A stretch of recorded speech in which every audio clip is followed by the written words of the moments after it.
ركز معايا كده على كارفاخال.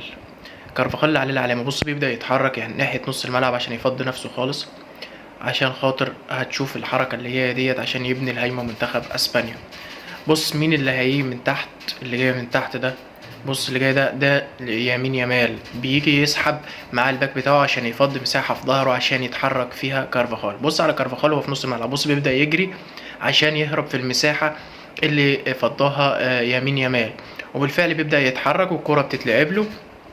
وهنا هو بتبدأ منتخب اسبانيا يطلع بالكورة ويبدأ يبني هجمة من اخطر الهجمات اللي منتخب اسبانيا في ماتش امام انجلترا. هنا بص بيستلم واتحرك ويمين يمال فضله مساحة، واتحرك واتبنت الهجمة بشكل مثالي جدا، واتعملت واتكررت اكتر من مرة. تعال بص بقى على مارسيل كولر عشان تعرف ان تكتيك الراجل ده تكتيك عالمي. بص بيعملها، بس بيعملها مش مع الباك، بيعملها